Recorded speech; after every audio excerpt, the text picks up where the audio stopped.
and today on Scribble.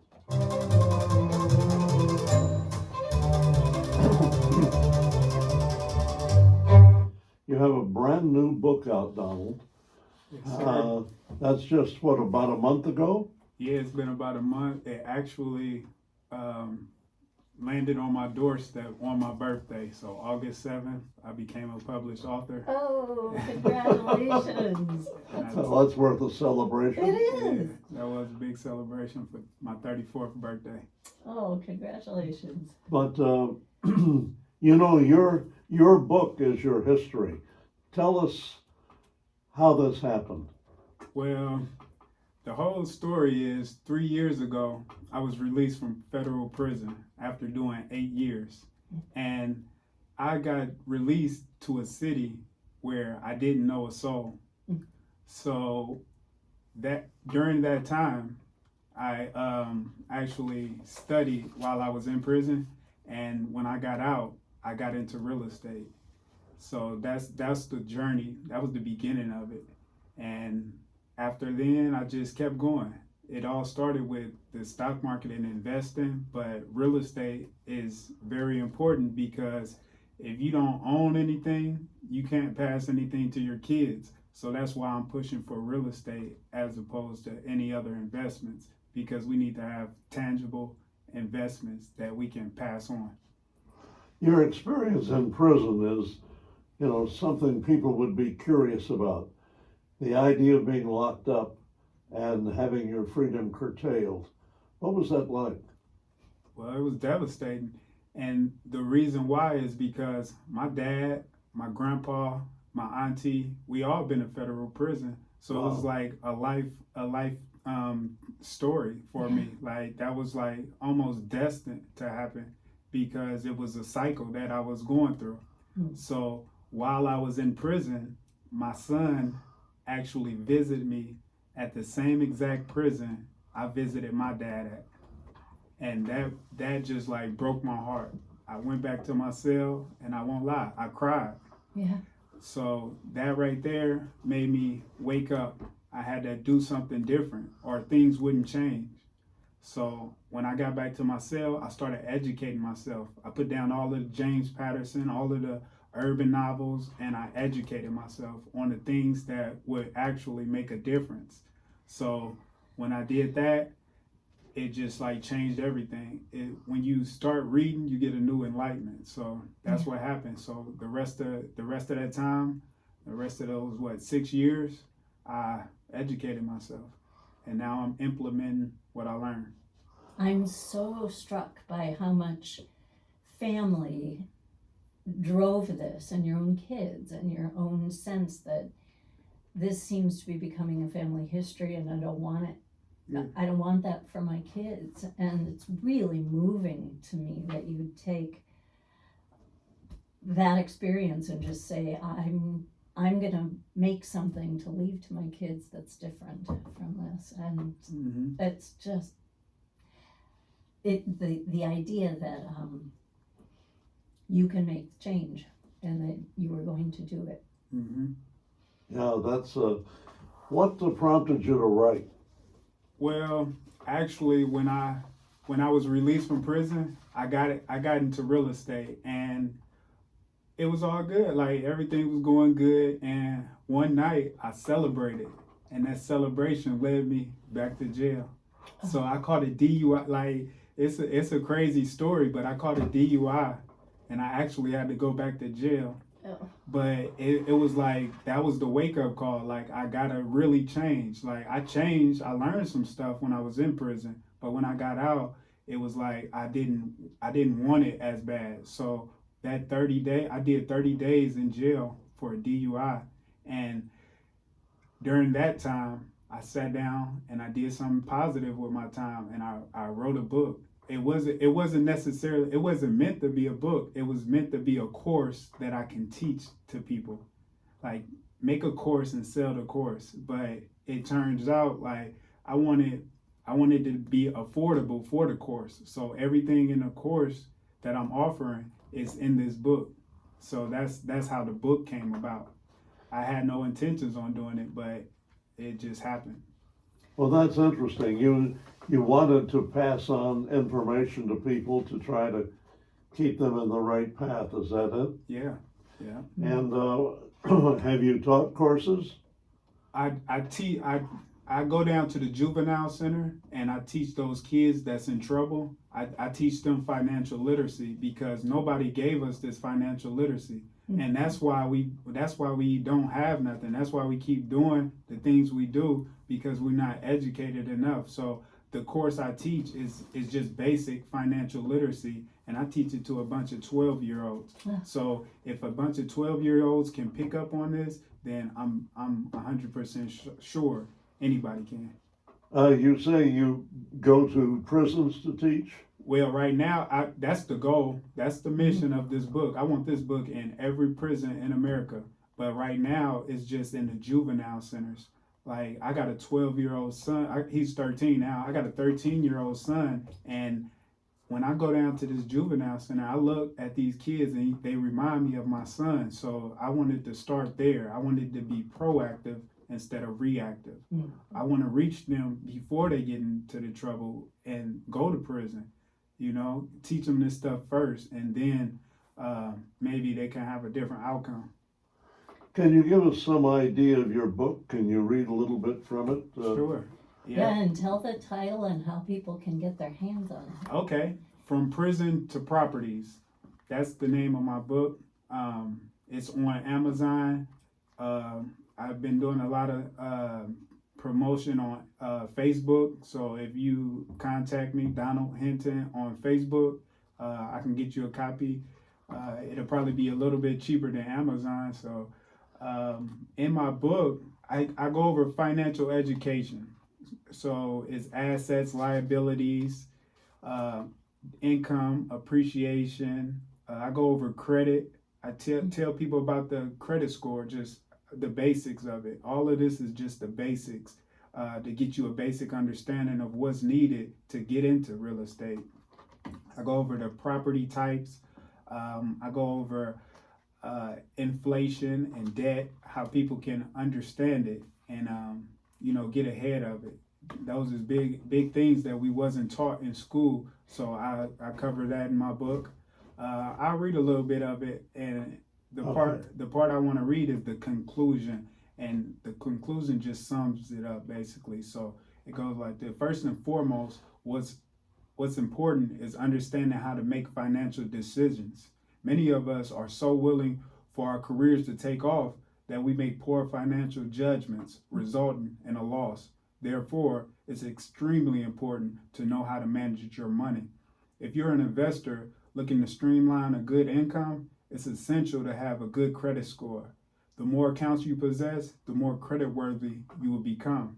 It shows lenders that you are reliable. The procedure of taking low interest loans also becomes accessible for higher credit scores. Basically, like, that's just like sums it up about the credit chapter I talk about. Some people just don't read books. So if they want to get straight to the point, you can just go to my conclusion and it'll sum it up. It'll sum it all up for you. Just understand what an asset and a liability is, and then use your credit to buy assets instead of buying liabilities. Go buy you a duplex, which your tenant can help you pay for, and now you bought an asset. Instead of going to buy a new Hellcat Charger or something like that, go buy you a building, or publish you a book. A book this is an asset. Like, this is something I created one time, and now I can sell it 100,000 times. So that's what we need to understand about assets and liabilities, and that's what I try to portray in my book, just a basic understanding of it. Did you have an interest when you were much younger in things like real estate and in money and numbers and investing, or is that something that just came later? Well, that's a good question. All my life, when I was 14, I started selling drugs. Uh-huh. So yeah, I've been into money most of my life. So it came natural. Like this, all of it comes natural because this is the field I was in. It was just the wrong product I was selling. Yeah. My product was actually killing my customers. Oh, What kind of company sells a product that kills their customer? So cigarette companies. yeah, That's good. yeah. There's a lot, but okay, so you did have a kind of interest, and you just Well, I think, decided to aim it a different direction. yeah, you're trying to make a living, Mhm. and but starting at 14, boy, that's Yeah. are there? How does that happen? I mean, are there people around encouraging you to sell drugs? Yeah, so basically, it's all we know. Yeah. Say if the projects, if you go into the projects, it's a fishbowl, and that's all they know. It's a fishbowl. Nobody gets out of that fishbowl, right? So if you go into this fishbowl and all they know is selling drugs, robbing, killing, if that's all they know, then that's all they're gonna see. Just look at it like a peephole. If you looking at the world through this peephole, and I try to tell you, hey man, buy a duplex instead of a charger, and you can't see outside this peephole. If you can't see outside this peephole, and this is all you know, you're gonna be more inclined to stay within your comfort zone. When I start telling you about these things, you're gonna think it's a lie or something like that. So the people in the projects, that's all they know. So that's what they do. That's what they portray onto the younger guys. Like everybody's just trying to get some money. So if I'm 14 and I'm trying to get money, and this guy is 21 and he's trying to get money, we're gonna come together and figure out how to get some money. And if all we know is drugs, then that's what we're gonna do. Yeah. That's interesting because it is, if you're with a limited horizon and you're in an environment where what most people would, well, all people would consider criminal, but that is natural, it's normal, then that's what you're going to do. Mm-hmm. And that makes perfect sense. But getting people out of the projects, getting people, enabling people to see a little bit beyond that. Did you go to school, or were you a truant, or what? No, I was a truant, and I did, skip school and all of that stuff. But I moved to Iowa to get out of trouble. I actually got out of the fishbowl, but it was all I knew. So when I came to Iowa, I brought that same mentality with me, and that landed me in federal prison because I changed my environment, but I didn't change myself. So when I got out of prison, I changed myself and I changed my environment. And now you sitting here having an interview with me about a book I wrote. Yeah. Like, this is something that I never thought would happen, I love just the little profile that we got just to kind of introduce you, introduce yourself to us. The writing is so clear and so direct, and you have sentences that just kind of stun me. 3 years ago, I was released from prison into a city where I didn't know a soul. When I was released, I got into real estate. That's huge. You got it in this one little sentence. But then you've got, I currently teach at the Juvenile Detention Center. Another huge leap. That sounds so easy. How do you get into real estate? Yeah. I don't know how to get into real estate. The easiest way is to ask somebody in real estate. And for me, that was my landlord. Hey, you got a building you want to sell? Yeah, I got a building I want to sell. All right. And that's exactly how it happened. It was nothing mysterious, no tricks, no nothing. I just asked somebody. But you say you're a landlord and you want to buy a building. How did you buy a building? How did you accumulate the wherewithal? Did you still have money left over from drug operations, or did you take a job? Oh, that's a great question. I didn't have money left over from drug operations, but I was in prison for 8 years. And in prison, they pay you, but they pay you $1 an hour. So in prison, I saved my money. I actually like entrepreneur lifestyle is what I live. So while I was in prison, I ran a store. So I would go to the store and buy a bag of chips and sell it for 25-cent interest. Uh-huh. and that Yeah. right, and if you do that, if you stack up enough quarters, yeah, you can get out with a pretty hefty bag. So I won't lie, I got out. I don't want people to think that I just jumped into real estate with no money. I had like $10,000 when I got out of prison, and I used most of it for to get my life back in order. But I had learned stock market, and I was actually inside of the residential treatment center, like 605. That's the halfway house. I was inside of there trading stocks. So Oh, that's how I accumulated the money. And I don't want people to think that I just got out and got into real estate. No, it was work. Like this is like, it's not coming overnight. It's work, and I'm still putting in work. And it's not easy, but it's doable if you do it. I'm so moved by that too, because you keep saying, you know, I'm doing this. If I can do it, anybody can do it. Anybody. You know? And same thing about parenting. If I can do this, anyone can do it, and that's really empowering. For But it seems to me moving into the stock market's a pretty shaky proposition. Yeah, yeah. But that come with studying too. So while I was in prison, I studied it. I studied it day and night. And when President Trump was in office, he was a businessman. So everything revolved around the stock market while he was in there. So he would send out a tweet, and it would make the stock market move like crazy. So that's really how I accumulated a lot of money, because President Trump, like he knew what he was doing. So I knew what he was doing. So we all happy now. well, so tell me about how, when you got the idea to write the book, how long did it take you from getting the idea to having that arrive on your doorstep on your birthday? All right, so I was in jail. I went to do the 30 days in jail from like November to December, and that's whenever I got out of jail, and I had a manuscript, and I was going around town handing out the manuscript. Hey, I want to teach this. I want to teach this. But it's like, I'm just handing them a manuscript. Who are you? What did you do?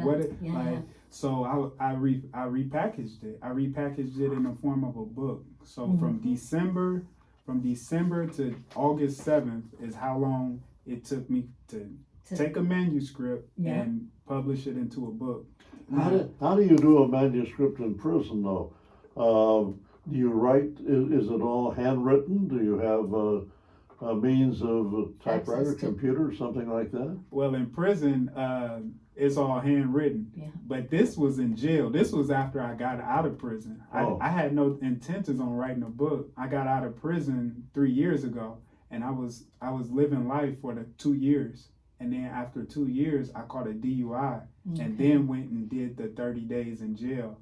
And during that 30 days in jail, that's when I wrote the manuscript. So I wrote it all down on paper. And when I got out, it was a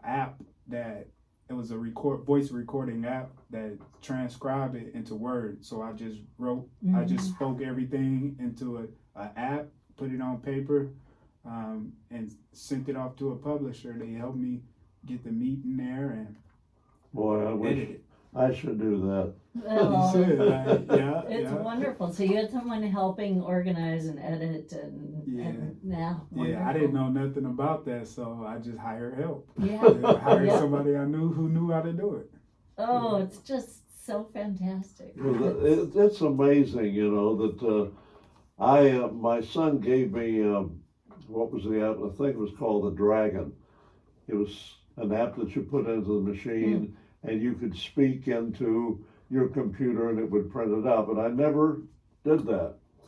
And I was talking to the man who was repairing my machine, and I mentioned that, and he says, "Well, that's on your computer." What? He says, "Oh yeah." He called it up. Says, "All you got to do is talk," and there it is. I didn't know that. The app I used was called Otter. So Otter. Yeah, it was real easy, man. Yeah, that is one of the applications I looked at after that. It's called Otter, right? Yeah, and but apparently it was the machine itself had that program in it. Yeah. Not Otter, but its own program. Oh yeah, there are worlds in there. Worlds in that screen in your I am computer. so ignorant of technology, it is appalling. Well, we're a different generation, and it's true. We don't even know. You've got a better handle on what you can access and how you can get help for doing all of this than a lot of people. So it's wonderful. So you've written your book and you're doing some teaching. Mhm. Do you plan to do further writing, or are you gonna concentrate on real estate? Well, I'm an entrepreneur, so I'm gonna do it all.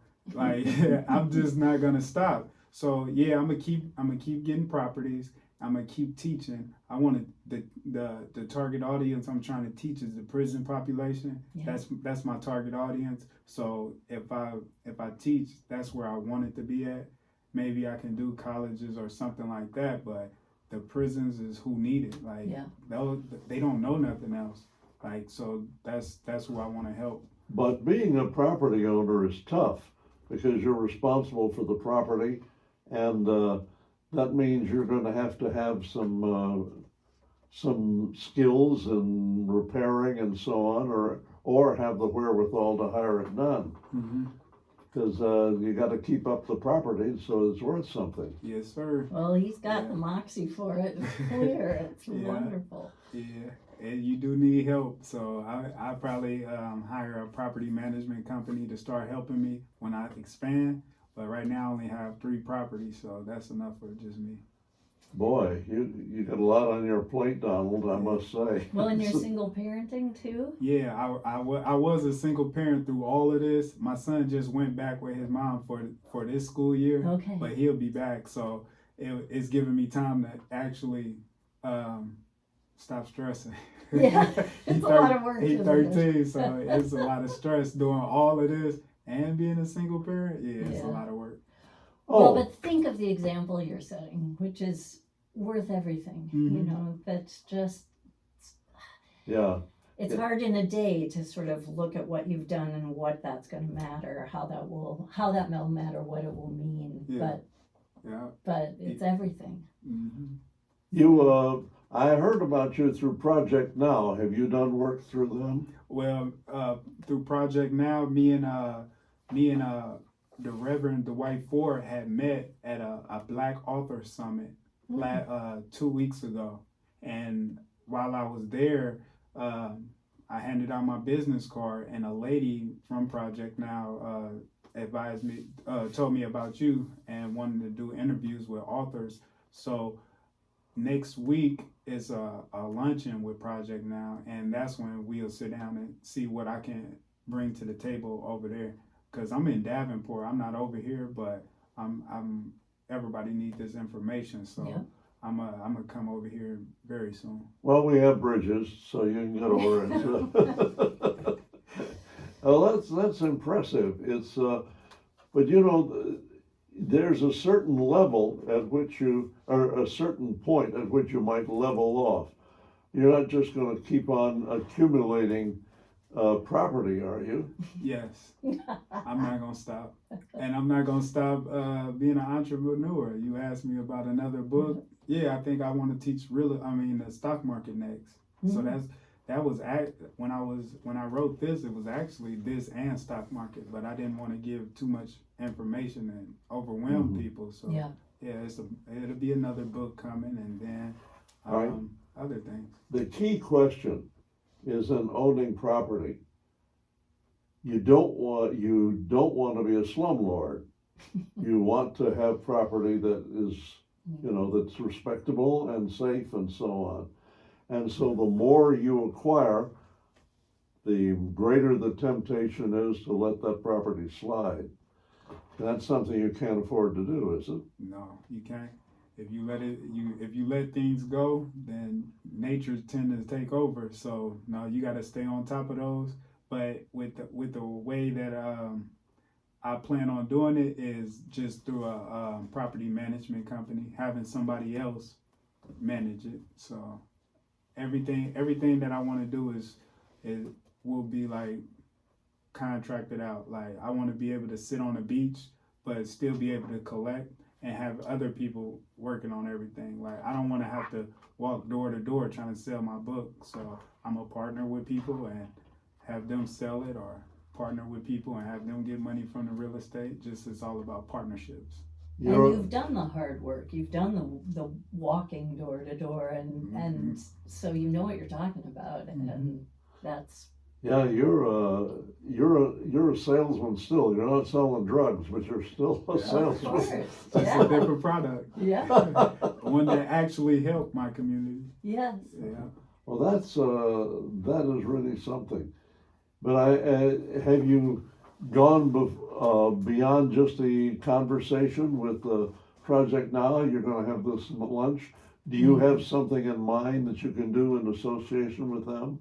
I don't really know what they do, but I sent them my presentation. They liked my story, and I don't know exactly what they do for the community, but I'm all for it. However, we can partner. Oh, they do so They do everything. many things, yep, and They that's. do, yeah, everything from helping people with housing, transportation, supplying food, Yeah, exercise, entertainment, education.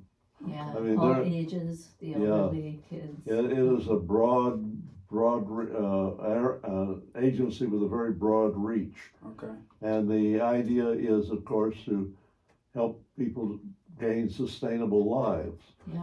And if you can find a way to help them, that would, Well, that's exactly, you're networking, and you will meet people who are gonna be thrilled by what you've done, and you'll connect with, in a community, that's how it works, that's how you have to navigate, so they're gonna be thrilled to meet you, and I feel like you can almost guarantee you're gonna meet people that you will think, I can work with you on this or on this project, yeah. so.